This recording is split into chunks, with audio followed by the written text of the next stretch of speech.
I was told once by my father that in Greek, nostalgia literally means the pain from an old wound. And if that is true, then the recent wound that my family has received and the pain it has inflicted us will fill us with nostalgia for years to come.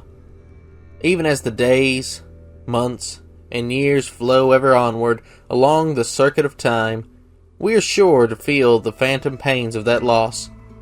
Like when a man or woman loses a limb, but they continue to feel that lost limb. I expect that my sister and I will forever feel that pain from that wound, that twinge, that pain in the heart and soul. That is the pull of nostalgia. And like I've mentioned in a previous video, that the great Don Draper from TV's Mad Men, when speaking of nostalgia, said, "It takes us to a place where we ache to go again. To a place when we knew we were loved." I knew that we were so very loved with my parents. Those special times together when we were traveling, camping, or just watching TV. There's no safer destination than your parents. Some of the best times were simply watching old movies like Old Disney or the classic Legend of Boggy Creek. That movie itself fills me with a sense of nostalgia for a time period that I never got to experience. However, I've been fortunate enough to visit a few places that have the feel of a bygone era. My hometown of Dayton, Tennessee being one, and a small community close to where I now reside. Most communities are catapulted into the current age against the backdrop of modern conveniences such as bridges and overpasses. However, Indian Mound Tennessee doesn't bear the marks of these advancements in travel. In fact, the good people of Indian Mound still depend on the local ferry to gain access to the neighboring town. If you were to travel along the vast Cumberland River that cuts throughout the northern portion of Tennessee, you would eventually discover none other than Indian Mound, Tennessee, resting against its shores. Following the river further along would lead you into Lake Barkley, which surrounds land between the lakes, the home of the infamous LBL Beast. Indian Mound is just a rock's throw away from the LBL, and it is merely a small community nestled into the bosom that is Stewart County. Much of it is still unmolested countryside, full of lush hillsides, tall trees, and a bountiful supply of wildlife, including deer, raccoons, rattlesnakes, and even evidence of bears have been found in this southern haven. It is a peaceful and serene slice of Tennessee, and yet, somehow, foreboding. For in that town exist twilight tales of haunted sites, local legends and superstitions. The most common story that I'm told concerns a bipedal, hairy aberration that to this day still stalks the vicinity. Yes, friends, Indian Mound is a land of high strangeness. Something unnatural is there, tromping across the numerous fields and swampland that accompany Indian Mound. Many a person has found themselves peering over their shoulder at the outcry of some unfamiliar sound in the bushes, or they have come upon unnaturally large, human-like footprints pressed into the soft soil, and some have even found themselves followed home by something large and frightening. This town is a veritable cornucopia of anomalies, but perhaps it stems from the fact that this land was named after the historic Native American burial grounds that exist within its borders. Today, you're going to hear some of the mysterious encounters that have come out of this southern hamlet, including some of our very own recordings from our research area in the region.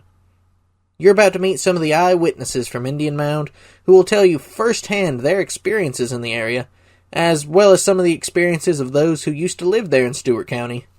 Our first area of interest comes from the highly forested park, Cross Creeks, which is inundated with wildlife.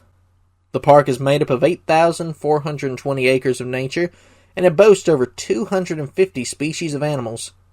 Some areas are just plain Tennessee forests, some areas are more swamp-like, and others are large bodies of water teeming with fish.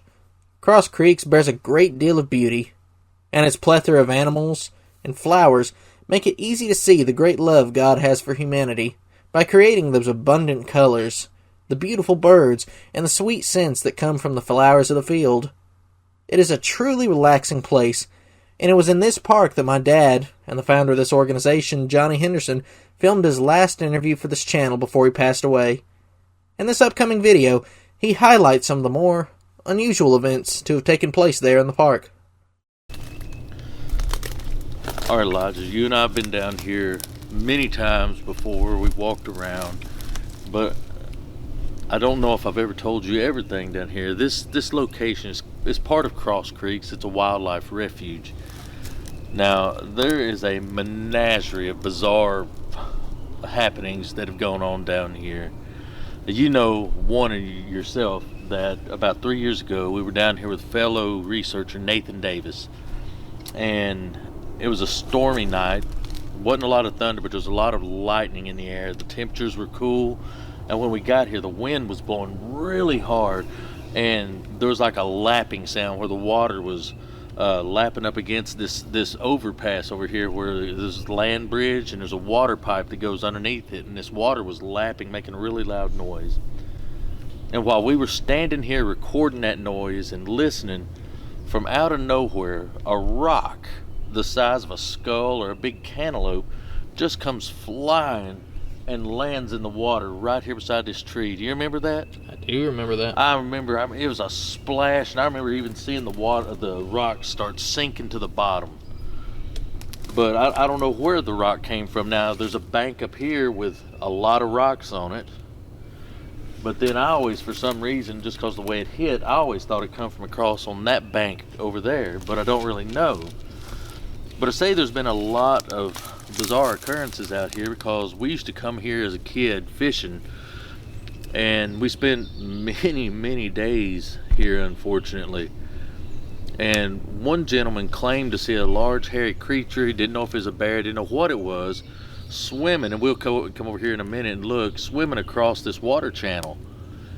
And another person claimed that it looked like the ground, it was a swell in the ground, looked like the ground was breathing, rising and falling like a heartbeat or something.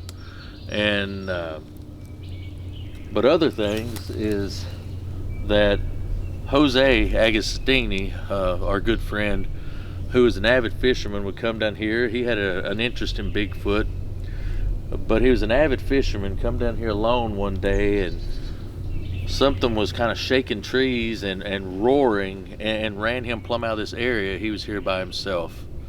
So there's a lot of strange things, to say the least, happen around here in this area. All over Indian Mound, this is just a part of Indian Mound. For years there have been random sightings of supposed big feet around here. And we'll look more into some of those as we go. You know, when we were working at on the Vandalay project, so to speak, because we're not allowed to actually say the name of the project because we had to sign a non-disclosure, we would tell people, you know, that we were cryptid enthusiasts, and they would make fun of us in the crowd, but when everybody would leave, they were constantly coming up to us going, you know, I didn't want to say anything in front of those other guys, but I had an experience down. Most of them ended up down in Indian Mound, or in Dixon, or in Erin, or in Houston County. Everybody's had some sort of experience with a cryptid, it seems like, and we'll get into some of those in a little bit, but let's walk around and show everybody the landscape. When I was a kid and we'd come here, this road was full of giant pieces of blue slag. And I assume all of them have been picked up now, right? Probably so, or they've over the years dumped load and load after fresh gravel in here as the roads washed out. Now correct me if I'm wrong, but I thought you told me that body of water is where that hairy beast was seen swimming across. Yes, exactly. And over here on this hillside, somewhere along there, is where the ground was swelling and looked like it was breathing. It was very disconcerting to the gentleman who witnessed it. Now along through here, Elijah, somewhere I believe is where Jose heard some kind of roaring and shaking. It scared him so bad he left. He was out here doing some fishing. He was just going to walk around out here, see what all he could see. And he was also trying to follow up on some reports that he got. Now, when Jose died, he took a treasure trove of Bigfoot sightings from this area with him. He had talked to and interviewed several people in this region about sightings, and it's sad to say that it's gone with him, but he really interviewed multiple people down here, and the same thing is always what come up: large black creature. Jose Agostini was a preacher of the gospel, an avid fisherman, and an active researcher of cryptozoology with my dad, Johnny Henderson. As the years have gone by, they both have passed on. However, the stories they have shared will continue to intrigue those who listen. Jose and my dad hit multiple locations in the early 2000s, including Montgomery Bell State Park, home of Werewolf Springs, Cross Creeks, and even an area of Middle Tennessee that had a seemingly irritable Sasquatch. We covered that location in one of our earlier videos, Backyard Bigfoot. Getting back on track though, one thing can be sure about Indian Mound, Tennessee. For years and years, this area has given rise to sightings of a large black creature. When you think you're alone in these forests, sometimes you can almost feel the eyes of someone or something looking at you, and then from out of the woods a large and frightful sound emanates, and it may be a tree knock, an apish whoop, a loud bellowing roar, or it could possibly even be the sound of a loud and braying donkey. That's right, friends. In all of our years researching this region of Tennessee, it has triumphed as entirely unique in its Bigfoot calls and hollers. One of the very unique things that make this spot so interesting is the fact that, from out of nowhere, a random donkey call will radiate from somewhere in the woods. For those unaware, it is very common for a Sasquatch to mimic other animals, owls being perhaps the most common noise for them to imitate. Sometimes the owl imitations will come out deeper, and you'll realize that there's just something not right about its call. However, Indian Mound, Tennessee is not like other places we've visited before, in the way that one of the most common sounds here is a donkey, in an area where there are no donkeys nearby. I recall that as a child when we'd visit the area, there was indeed a donkey further down the road, but eventually, as time passed, the owners either got rid of it or lost possession of it. Yet you would still hear those same calls echoing out of the forest in the complete opposite direction of the donkey. Many a time have we sat in those dark Tennessee woods around a warm campfire and listened to a deep and gravelly donkey call come from different directions, some coming much closer to us than what would be normal if it was the true donkey. That donkey has been gone for a long time now, and even up until fairly recently I was still hearing donkeys come from the back of their property, away from the road. At one point we had a truly impressive audio clip of these calls, but what made it special was that while it was braying, it sounded like it had gotten strangled, and it started choking while it continued to bray. Unfortunately, this clip has gotten lost, and I don't know if I still have it anywhere. Without further ado, I'd like you to meet the couple that lives in this research area and calls it home. They live far back from the road, off in the woods, and they live happy here, surrounded by dense southern woods. There are no lights up here at night either, so when the sun sets and darkness falls on the land, it is pitch black. But there is a serenity to be experienced here in the dark when the frogs start to croak and the creatures of the night begin their orchestra. You can really lean back and relax, listening to the children of the night and the sweet music they play. It's in this environment that a great deal of the Sasquatch sounds emerge, be it a loud, rapid-fire tree knock, or something more akin to a howler monkey. Me and the family went and interviewed these two early last year, and they told us about their personal encounters, their families' encounters, and a few stories from other folk living in the area. Of all the places that we've researched over the years, and there've been a lot, this is one of the places that has given us more evidence of anything. Over the years, we've recorded roars and howls. We've found footprints and tree breaks, and even been run out of the woods here on this particular property. Now, this parcel where we're at today is located in Indian Mound, Tennessee, and we're about to talk to one of the homeowners here. We'll probably end up blurring out Beatrice's face, but Miss Beatrice has agreed to tell us a little bit on camera. She's a bit camera shy. So here we are out here in their homestead, which is really a beautiful homestead. If we were to show you around, they live close to nature, as natural as people can. They have a nice straw bale home. They have a beautiful garden, just a Shangri-La. Off the grid. And it's just beautiful. So they're very attuned to the land in which they live, and so they've had more experiences than anyone around, and they're going to tell us a little bit also about some of their neighbors' experiences. Now, Beatrice, I know that you're a little bit camera shy, but do you mind telling us? And before you stop, I would like you to tell us also about a couple of incidents that your daddy had, and that as a little girl you used to had an encounter. So I'll shut up now and let you tell it. Okay. Well, way back when I was younger, Daddy used to come down here and he'd bring us in his big old Buick, and he'd come down here at this creek, and it was a pipe come out of the side of the wall down here on the road, and he'd fill up his old cider jugs with that creek water. Well, I guess as a well. And he'd say, "I'm going to move you kids back down here one day," he said, because he was raised up down here. But I always sit around and listen to him tell stories and stuff. But I didn't never realize that we'd ever move down here because it was so far in the country. But here I am, wound up not too far away from where he lived. But anyway, so I was always sitting around as a kid listening to him tell stories and everything. And he told a story one night. Now, he lived down here, so I know this is where it happened. He told a story to my uncle. They'd all sit around listening to him tell stories, and they was sitting up there in the kitchen one morning, and he got to telling about, they got talking about old days, and he told my uncle, JB, he said, "You remember that time where," he said, back in the day, they used to go all the way to Clarksville, just walk.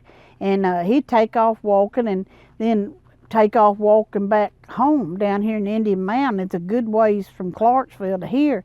But he said he took off walking that night to get home, and he said it was real dark, and you could hardly see your hand in front of your face. And he said he got back down on this back gravel roads heading toward home, and he said all of a sudden he got to hearing something in the I guess you call it the fence, where trees had growed up along the road. There is an old fence, and trees had growed up in that old fence.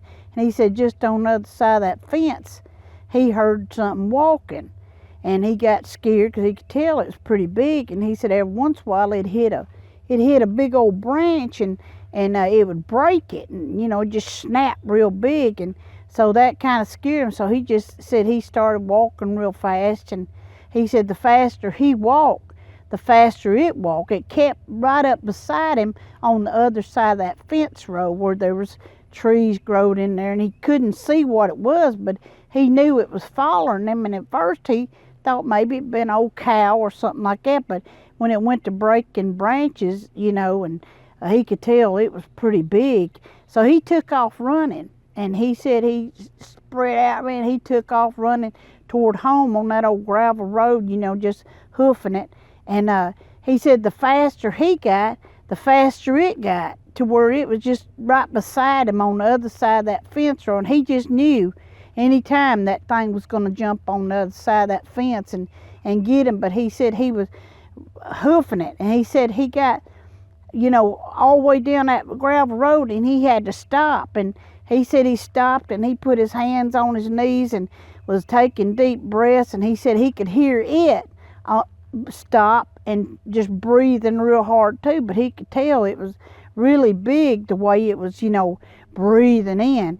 And he said as soon as he caught his breath, he took off again. He said, and it took off, and it was breaking branches under them old trees, and just like it was just keeping up with them, not coming after him, but just keeping up with him. But he thought it could come across there any time.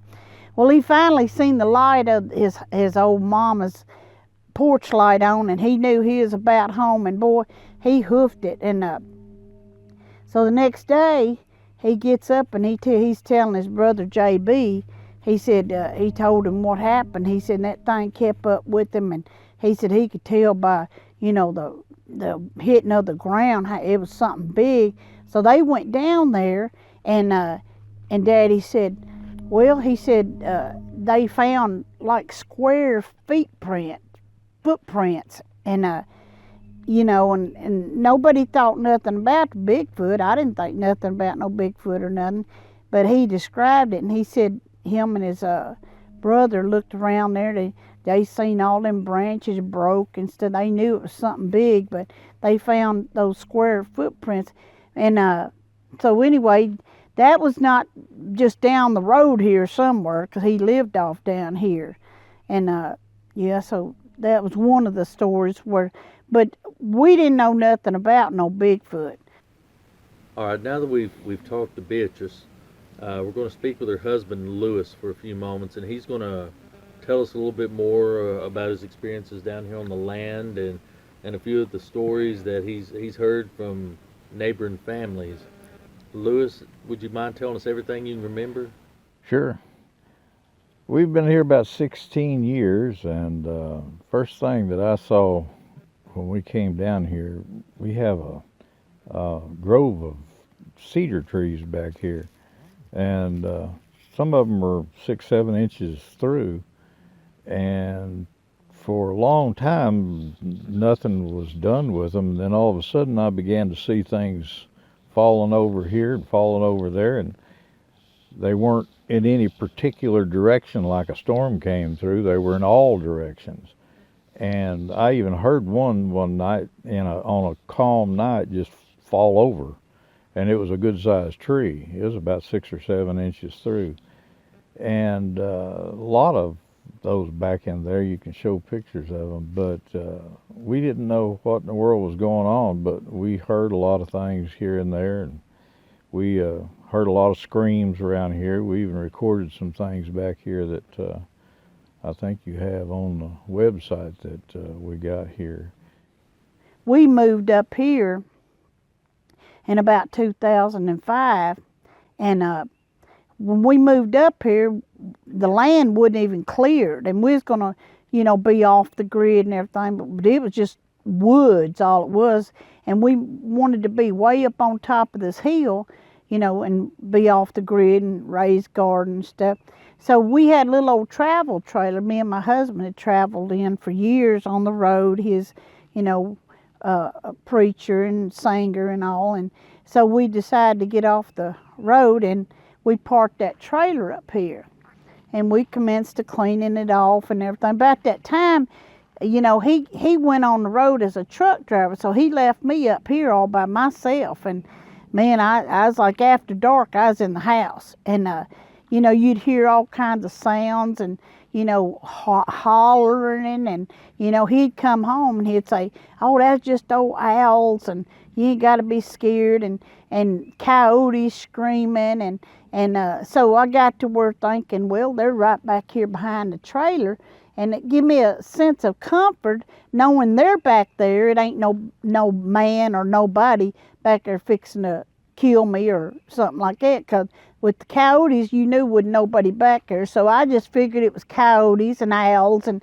as long as they was hollering and screaming right out there behind the trailer, that wasn't nobody back there prowling.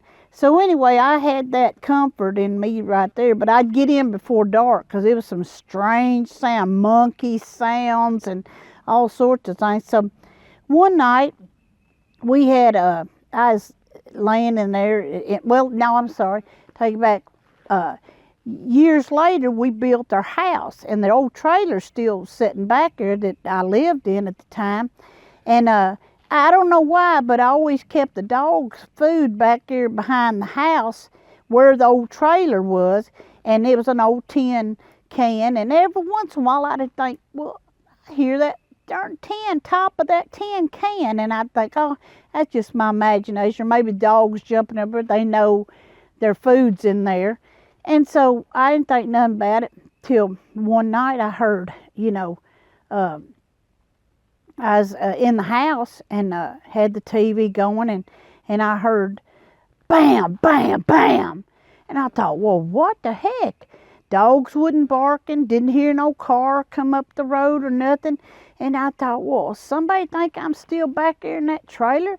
So I went to the back window of the house, and in the bathroom, and I looked out there, and I didn't see nobody, but I could see the front of the trailer and see it wasn't nobody knocking on the door. And all of a sudden, bam, bam, bam. And I realized that's behind the trailer. And I was like, that's not in front of the trailer. That's something behind the trailer beating it. And all I could think of, it was the Bigfoot or whatever. But after later, talking to some friends of mine that was telling me about how this creature would act and stuff like that, I got to thinking, well, I had moved that dog food up on the porch the week before. And apparently it had been going back there, getting him some food out of that dog thing and putting the top back on it. And when it wasn't there no more, it was hitting on that trailer.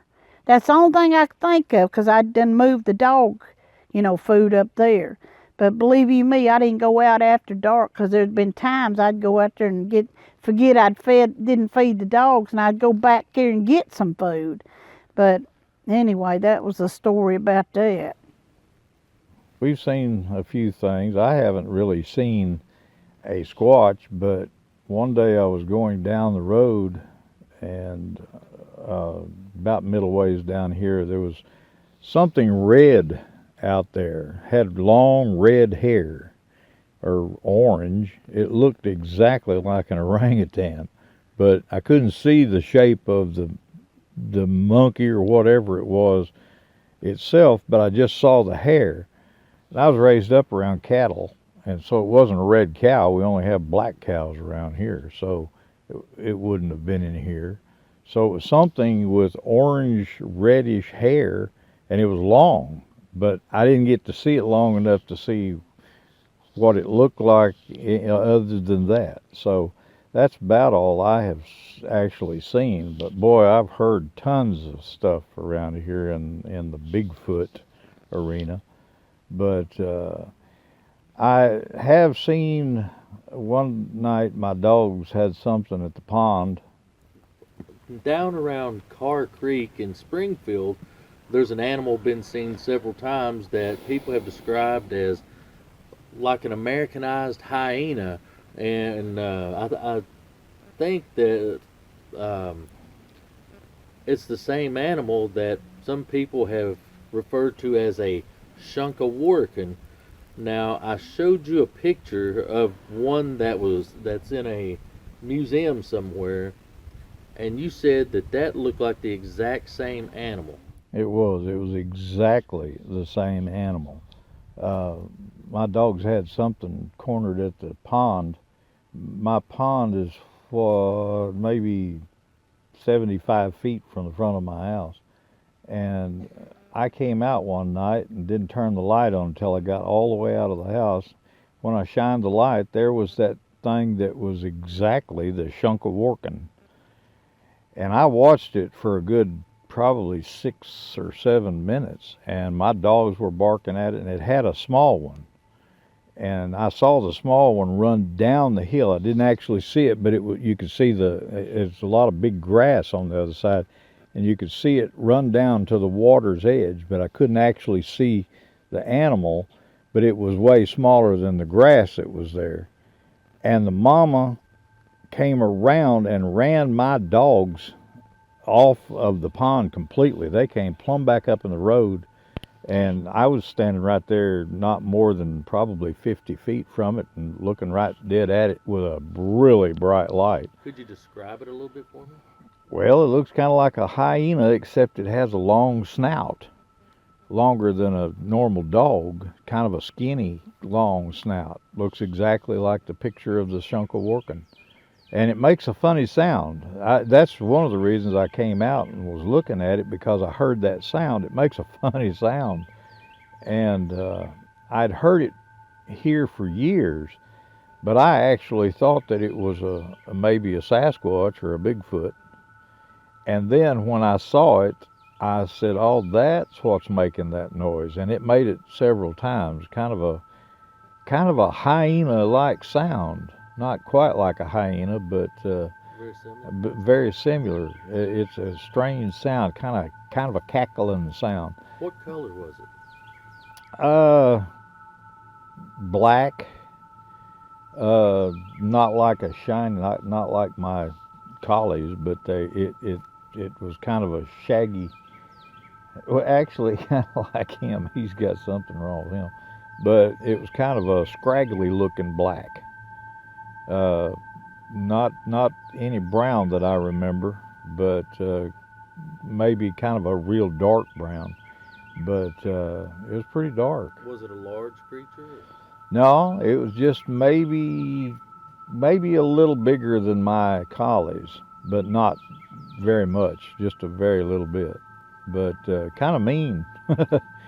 It ran my dogs plumb back up out of the pond area up into the road. They were scared of it. Wow. Yeah, pretty wild looking thing, but there was no doubt I was that close to it where I'd stood and watched it. I never did see the little one. Somehow or another it got by me, but the mama was standing right up on the bank, clear view. So there was no doubt about it. When I was just a little kid, I mean probably 7 or 8, we always lived beside these cousins of mine. And this cousin, he was a boy, and we always see who could, climb higher in the trees than the other. And one day we was down by the old, woods, we call them, go play in the woods, we'd say. And there was lots of old maple trees down there, and them cows in that field love maple trees, leaves, so we'd break off the leaves and throw the leaves down there and they'd eat them and stuff. So my cousin, he went way to the top of the tree, and of course I thought I'd just outdo him too, and I climbed up there with him. So we was sitting up there, swaying back and forth and singing. We got to singing Old MacDonald. And instead of saying a cow or something like that, we'd say something strange like a giraffe or something, and we'd just die laughing, kids thinking something's funny. And we'd just laugh and cutting up, and we'd go to singing Old MacDonald's again, and we'd put some kind of like a pig or something, and I don't know, but we just thought that was funny, and we was laughing. All of a sudden, we heard cling, cling, cling, like all the trees in that tree row, you could see the limbs moving, like something in the top of those trees was coming toward us. And we was like, what's that? And we could see what we thought at the time was monkey hands and monkey feet. And you'd see it stick out of those bushes every once in a while.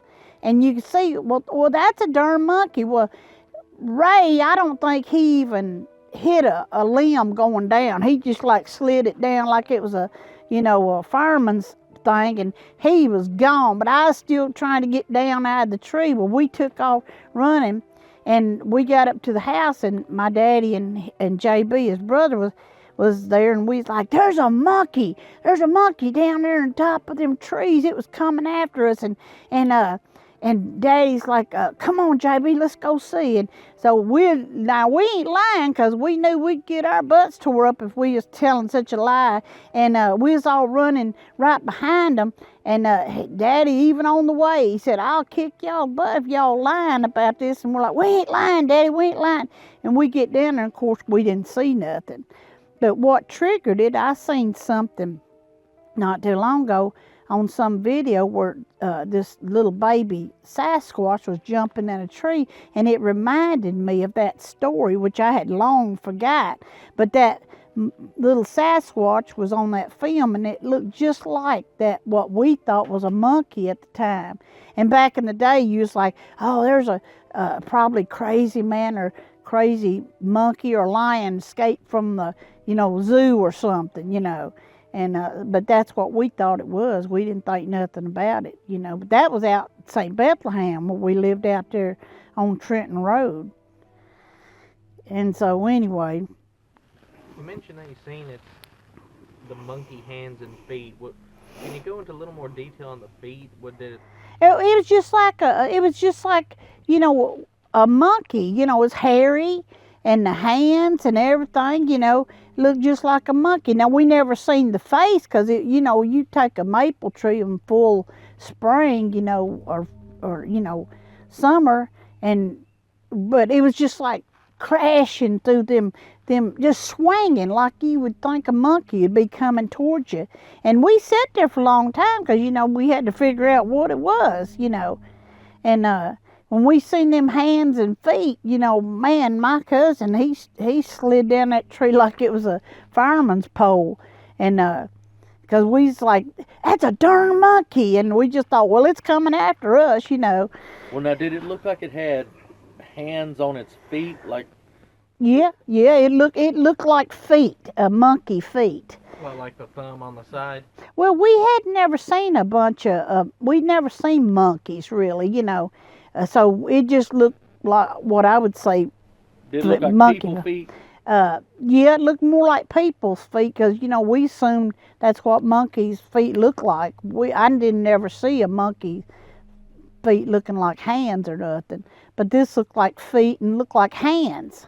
And when it would reach out to grab another limb, we seen it was hands. We seen it was black. It was just solid black, shiny black. I remember it being like shiny black, and you just see just good and well that it was a monkey, But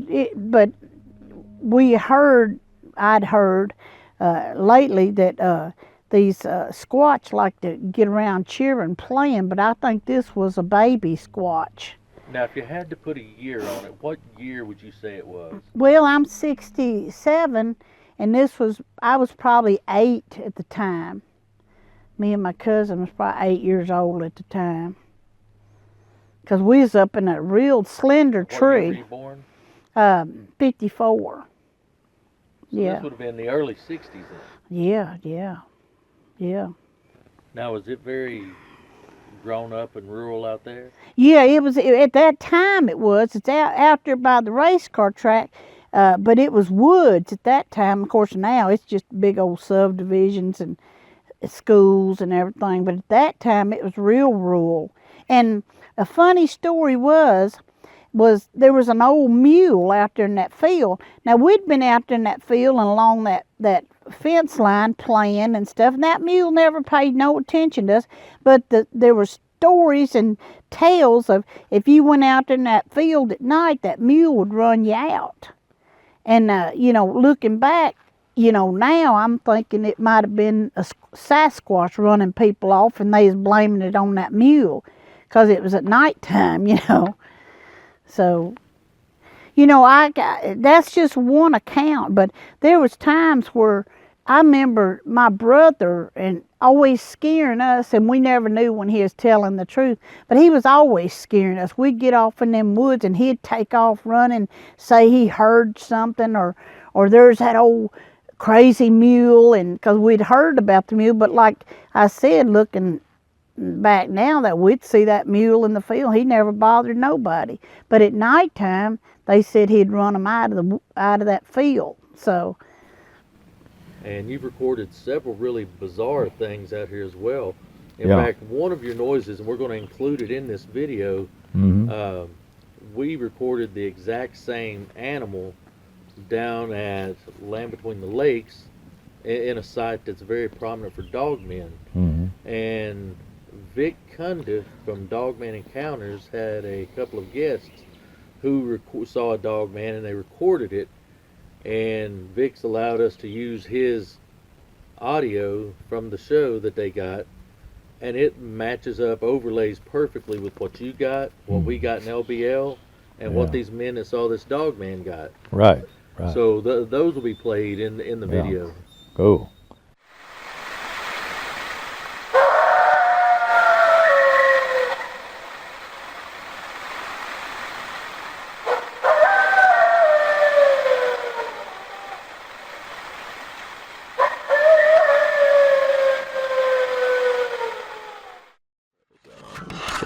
No.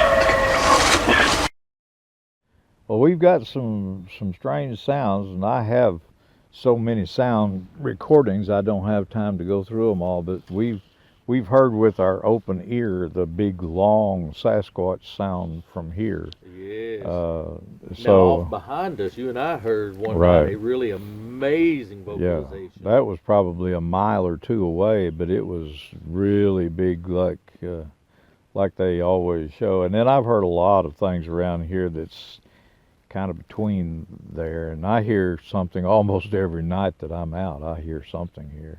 Now there is a very anomalous happening around here that you've encountered many times, and so have I, and Elijah, and other people who've been out here with us. A few years ago, about a mile or so away, there used to be a donkey lived here. Or do you remember this? Oh yeah.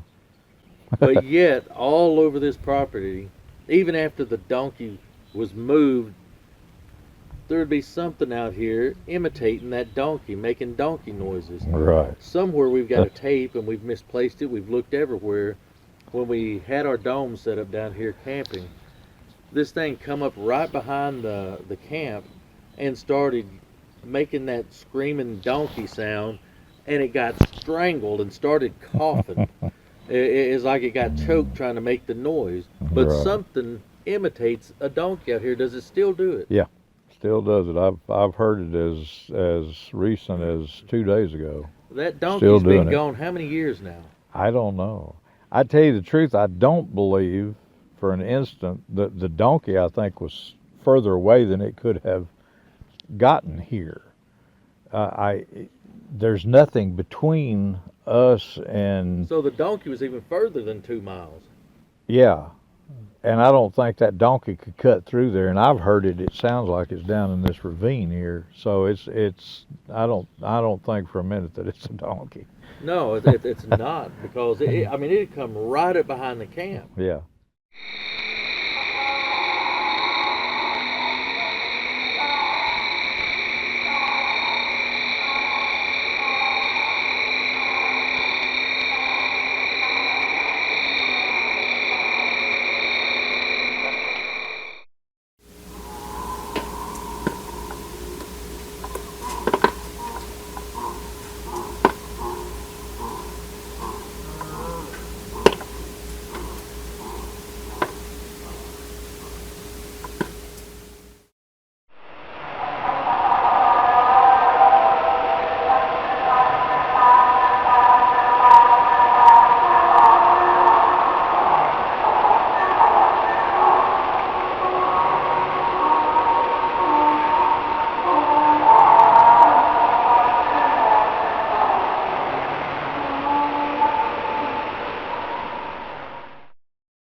And it's been here, like you said, it's been here for 15, 16 years. I know that donkey that was over there is not there anymore. Yeah, and it's been gone Yeah. for years, but yet you Right. still hear the Still thing hear imitating the donkey. Right.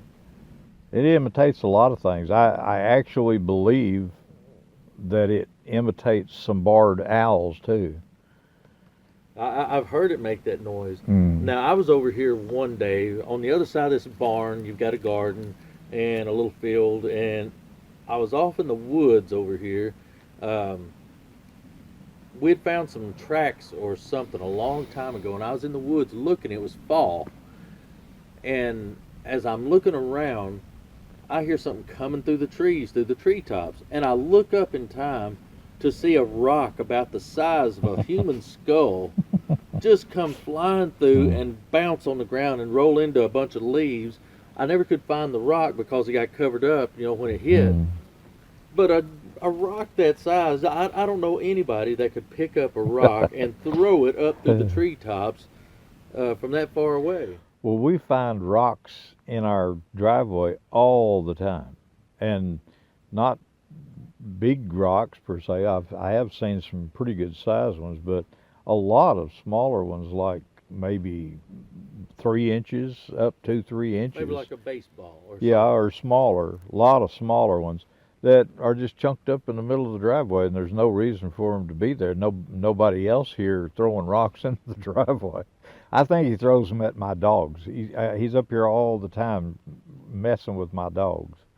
Just last night they were out there going crazy. I know it used to come up behind your house in this field back here. Right. Yeah, that's where he still comes up there. One day we was pulling out of here, and we was driving down the hill, and after knowing that there's a Bigfoot around here, enough evidence, we've had people up here been run out of the woods and stuff. So anyway, we was going down the road, we was leaving out of here one day, and I caught something dark out of the corner of my eyes, but I didn't tell my husband to stop or nothing. But a little bit more he drove, I thought, honey, wait a minute, back up. I seen something. Back up. So he starts backing up. As he's backing up, I'm looking back. And I'm looking back to see if I see it. And as I looked back, all I could see was like, if you'd see like a bare butt and hair all over the rest of whatever it was. I said it was a squatch. And I said, I think I just seen a squatch. And Steve said, was there any hair on the butt? No, but the butt looked like he'd been sitting on it and it just wore off all the hair, Right. Not like a monkey, but just, it was real shallow, the butt wise, And I seen it, but it went through the deep, I guess, little lower branches of little trees growing. But I just caught that much of him walking through. But everything else was hairy. Everything was hairy, just like you'd seen from the back down. I seen the leg, a solid black, shiny black. And was the butt large or small? Oh, it was pretty big. But, just seeing just that little bit, just as it disappeared into the, weeds and the little undergrowth, you just caught a glimpse of it. And before Steve could get back there to it, of course, it was all gone. The only reason I seen what I did is because I was looking back as he was backing back. And I caught it just going through the, thickets right there. But that's all I seen. But I know that it wasn't a dog, and it wasn't no horse, it wasn't no cow. It was upright walking, Fast forward to when you got here. You relayed to us that a couple of times you saw something out here. Yeah, I was one time, the dog's always barking. I mean, you come out here any evening, and you could hear roars and stuff, off in the, distance. And so you just never thought nothing about it. But one time I was laying there in the bed, and I had my window right beside my bed, and I looked out, and the dog was just raising Cain.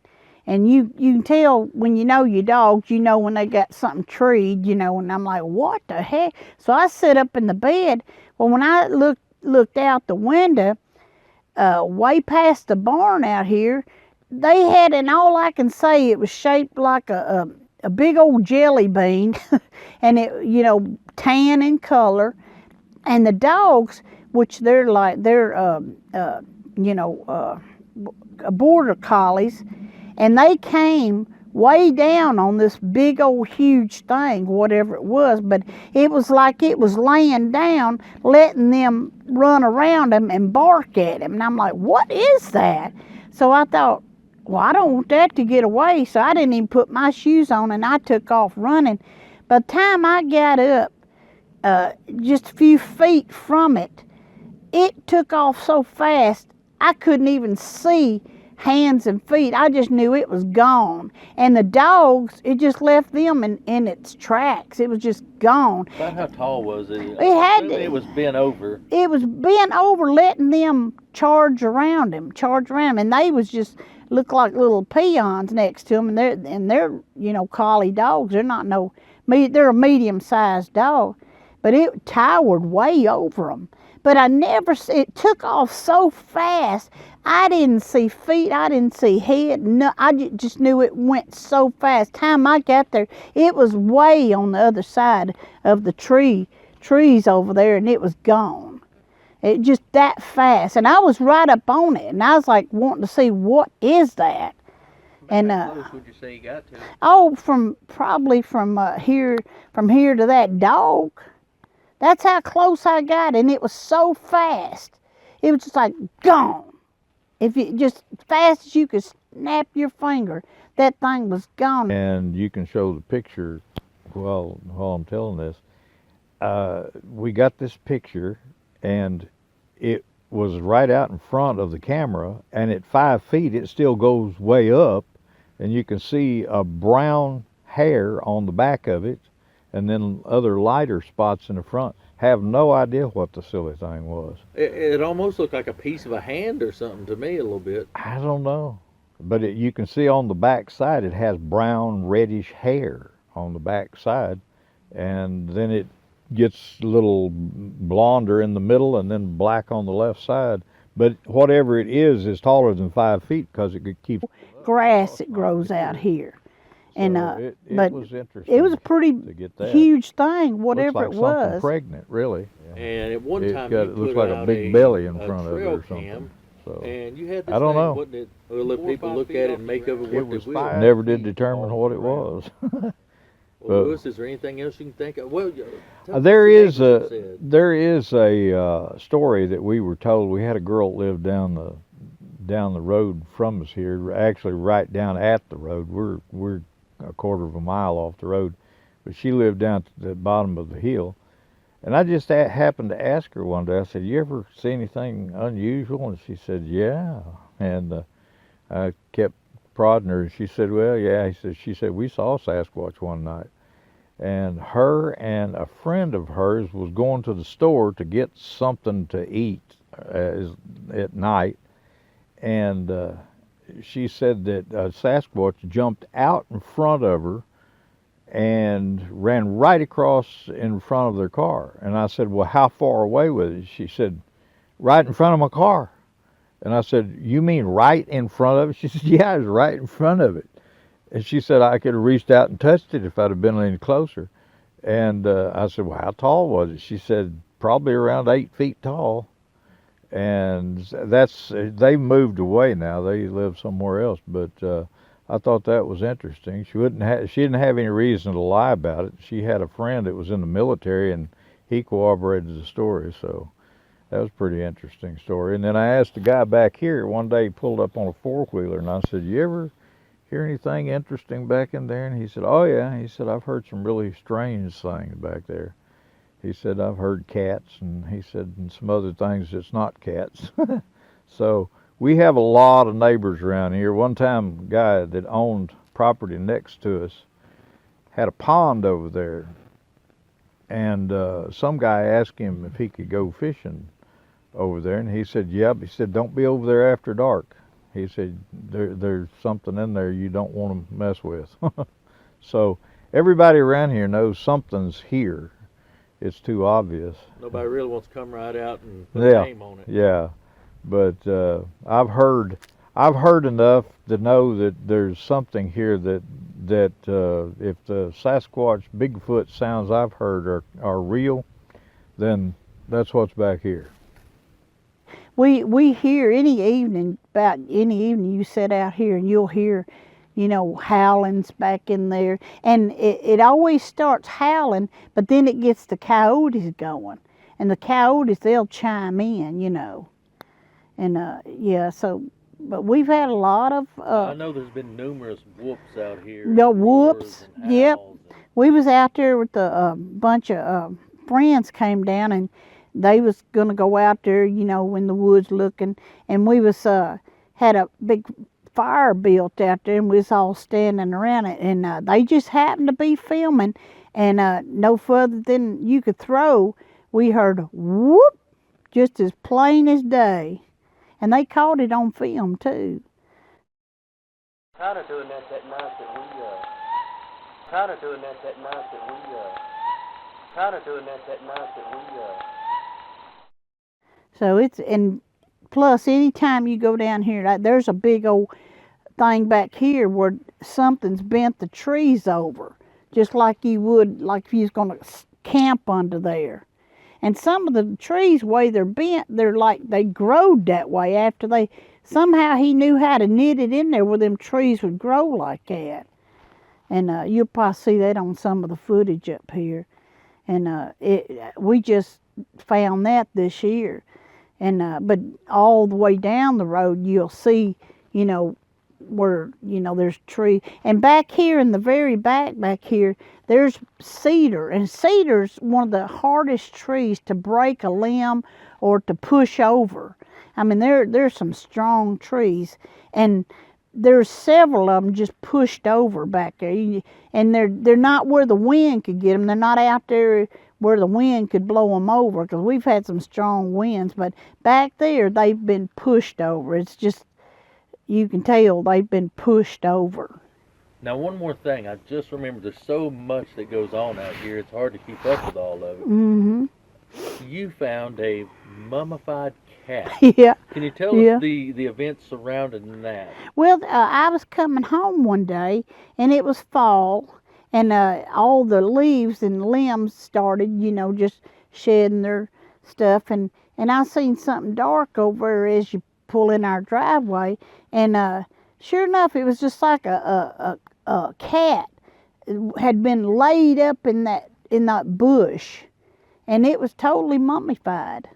But nothing mummifies around here. That's what kind of funny to me, because I don't care if, we have vultures, we have everything down here. You let something go stinking and they're on it. We just had a possum out here a few weeks ago, and the vultures just, devoured it. And that cat, nothing had touched that cat, but it was laying up there, and it was literally laying. It was like it had been laid up in that bush. Not like, because it would be odd for it to have crawled up there and died and remained. No, it looked like it'd been laid there, which I thought was kind of odd, just coming in the gate there, And another thing. I appreciate you letting us film that cat. Yeah, you'll see it on film. But another thing out here, when we did this house, I always wanted it to look kind of southwestern looking, and I'll go to Lowe's and I get this little bags of little pea gravel. Now we have a gravel creek down here, but I like that little pea gravel, so I want it real smooth through there, so you can see my little shed, and when you pull up, it's real small gravel.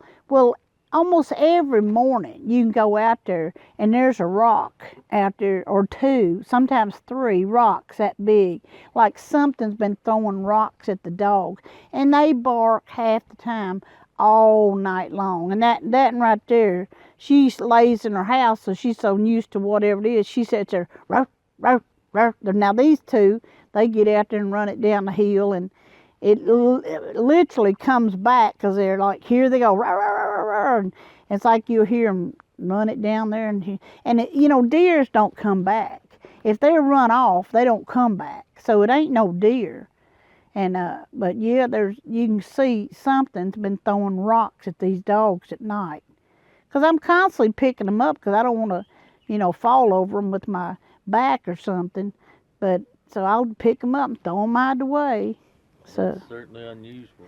yeah, it's a lot of things happen around here that I don't even pay no attention to it no more. Even the sounds in the afternoon, almost every afternoon you hear, you know, we'll sit out here on the patio and you'll hear. Lewis and Beatrice are two genuinely good people who I've known for a long time now. Beatrice is a talented artist who made and gave us a full-scale replica of the drogue stones that are found around the Noah's Ark archaeological site in Nohum Gimsi, Turkey, which actually translates to Noah's Big Boat. For more info on those drogue stones, you can check out the research of the archaeologist Ron Wyatt. Our friend Lewis is a phenomenal musician who has led a long history of traveling around the nation singing country music and gospel country music. At the point of uploading this video, they have lived between 16 to 17 years on their property in Indian Mound, Tennessee, and for many years now, they've known that something large and bestial has been living on their land with them. And apparently, they're not the only ones that know and understand that, as they mentioned in the video. For others in the area have also heard the frightful sounds that echo through the night, and some have even witnessed the large ape man with their very own eyes. Friends, this small piece of Tennessee is simply ripe with Sasquatch activity. Me and my sister Gabrielle visit Beatrice and Lewis quite often, and it's not unusual to hear whatever haunts the land still impersonating the donkey. In fact, out of the last 4 to 6 trips out there to visit, we heard the donkey sounds probably at least 3 times out of those visits. I also want to add as a side note, Lewis recently informed me that he spoke with a neighbor of his and he asked if he, or possibly anyone in the close vicinity, had ever owned a donkey, to which he replied, "Nobody around here has got a donkey. That's been going on for years." Other than the donkey that lived all the way down the hill and a few houses down the road, it seems there was never such an animal in the area, and I'm not even certain that it ever would have been possible to hear it from where it was situated down the road. So I must ask, exactly how long has this creature of the night been roaming around Stewart County making these sounds? And what initially inspired it to impersonate a donkey? Perhaps we will never know the answer to that intriguing question. Me and Gabby made a trip out of there a couple of weeks ago as the sun was setting to visit Lewis and Beatrice. And this trip proved to be more active than we would have expected. Allow me to describe the evening before I play the audio we captured. It was around 10 o'clock at night, and we were all sitting outside enjoying the night air. We were just visiting together as we usually do, and occasionally throughout the night you'd hear the donkey from far off in the distance. And as time passed, you'd hear another call, but it'd be a little bit closer. As the night grew later, these sounds got closer and closer, until it was not too far away from where the forest opened up onto where their property is cleared and their house sits. The donkey started hollering again, but it sounded different than it usually does. It sounded more akin to a donkey with bronchitis. I hop up with the audio recorder on my phone, because I didn't bring any of my usual gear with me. If you'll understand, we weren't out conducting an investigation that night.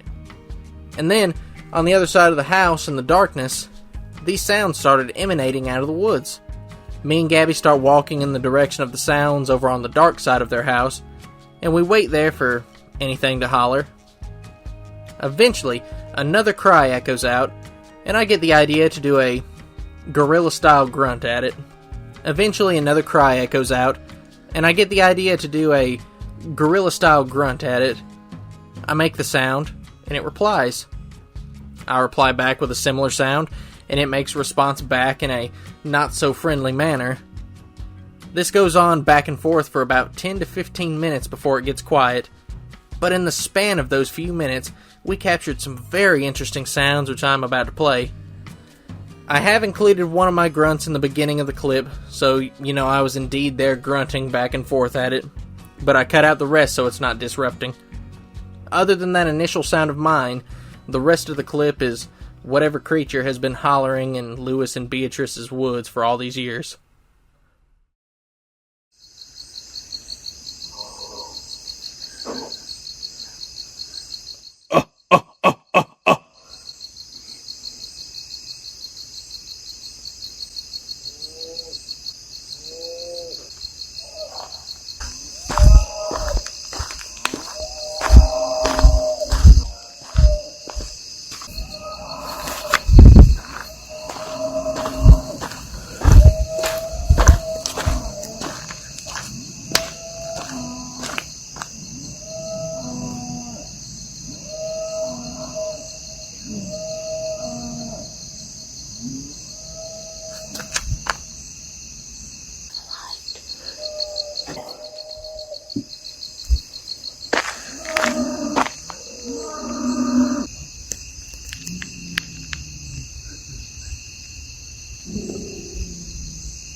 At some points in the clip, sounds like a donkey.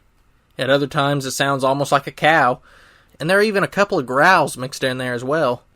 There was a veritable cornucopia of unusual noises going on that night, and this is the norm for Lewis and Beatrice both.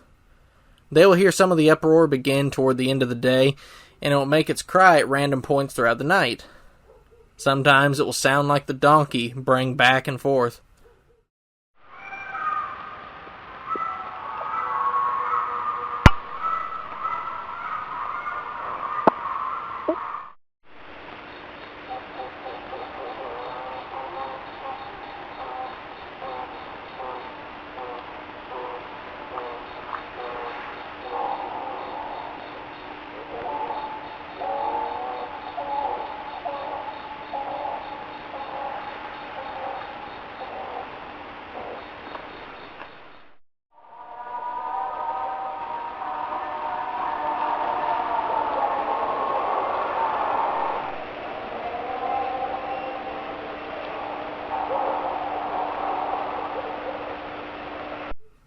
Sometimes it will whoop like a normal Sasquatch.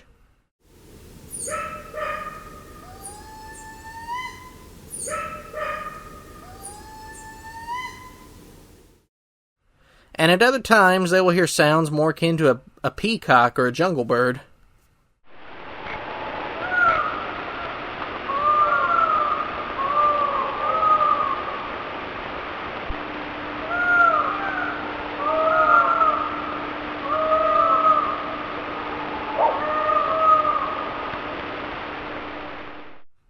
Indian Mound is truly a special place when it comes to Sasquatch research, friends.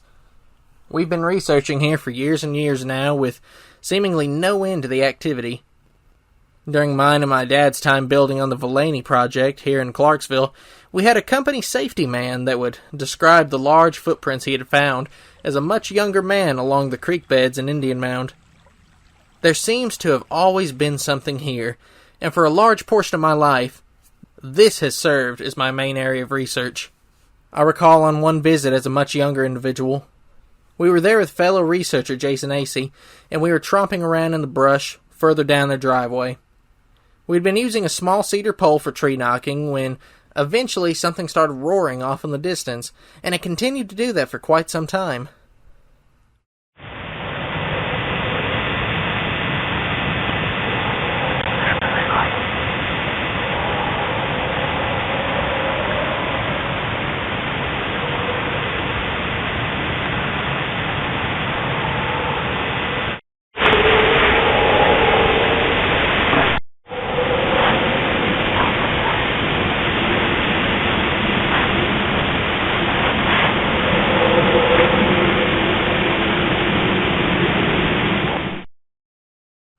On another visit, we were hiking across a field to a large cave on the outskirts of their property, and when we crossed over into the wood line, my dad Johnny Henderson noticed a pair of eyes with an electric blue shine staring back at us from further in the woods. Now, blue eye shine is generally a very rare color to see in the woods at night, and it seems largely reserved to certain animals such as horses, groundhogs, or whistle pigs as they are known in some places, and some dogs as well. Whatever this was low to the ground, but also seemed to be in a small ditch. And so we traveled further into the woods, and out of nowhere, a very large tree was broken and slammed onto the ground. This was one of the only times, if not the only time, I had seen my dad draw his gun in the woods during a Bigfoot outing. He had theorized that perhaps we got too close to a juvenile Sasquatch, because we had heard at one point that baby animals are sometimes born with a blue eyeshine color, and I suppose they grow out of it as they age. This would possibly explain the violent reaction of whatever was in the woods with us that night. Anyway, we made our way out of those dark Tennessee woods, as me and my sister were still at a fairly young age, and headed back to Lewis and Beatrice's property. What was extremely interesting was the large, broken cedar tree branch that we found along that path the next day. The Sasquatch here seem friendly enough, but they can be aggressive when they want to be. Luckily, our friends here have seemed to come to a mutual peace agreement of sorts. You don't bother me, and I won't bother you. They have never had any serious trouble from the Sasquatch here. It is a truly remarkable place here in Indian Mound. There are good friends to visit, there's good research to be had, and beautiful scenery to see. There's even some supernatural activity for those who are into that type of research, as there is a somewhat popular house here that has gained the reputation of being haunted, although I've never seen it in person. Some say it's haunted, some say it's nothing other than just an abandoned house. The Bellwood Mansion is a bit of a tourist site for researchers of the supernatural, but unfortunately, I know very little about it. This side of Tennessee possesses great beauty, and natural life still flourishes here in abundance. However, slowly and inevitably, man's excessively priced houses will someday spring up from these ancient grounds that the Native Americans used to call home. Much further down the road, along Highway 79, progress has begun its terrible work. Houses are being built by the hundreds, and the vast green fields that were there before are no more. Indian Mound is not safe from these advancements of the cities, and the large, abundant forests that are there now will someday also surrender to development. Every passing moment of the day, man progresses further and further. The majestic fields and acres of grass inevitably transform into slabs of burning asphalt. The fresh air stagnates, and the noble cedars give way to their straight and branchless cousins that are burdened with man's electric wires. The flowers, which used to sprout by the dozens, have withered away and now have surrendered to large and costly houses that grow in their stead. Every minute, man alters God's great creation, and nature is banished from the eyes of humanity. The great variety of animals that call the forest home flee for fear and disappear ever further. Is this where the mysterious monsters have gone? Daily, the creatures that have given the world a strange magic move further away from a society that refuses to believe in them and doesn't want them anymore. And I ask, must it be? Must the creatures that have shaped my life and my character forever disappear from the sight of man? Must they evaporate more distantly away into mystery and remain a legend in history? It's quite a strange thing to feel such a childhood nostalgia for something that the world deems so very horrible. For me, Bigfoot brings back the memories of sweet yesterday, when as a child I would sit down with the family watching The Legend of Boggy Creek. For me, Bigfoot is the memory of going to the library and rummaging through all the new children's books on Sasquatch, the Yeti, and the Loch Ness Monster. For me personally, Sasquatch stirs up those feelings of nostalgia and takes me back to a place where I ache to go again. And though the highways, the junkyards, and the concrete jungles come between me and the wild man of the woods, the childhood memories will forever flow gentle on the river of my mind. When nature has been fully overthrown, will mankind realize the great gift that they have thrown away? I believe that Lorax said it best when he said, "Sometimes progress progresses too fast.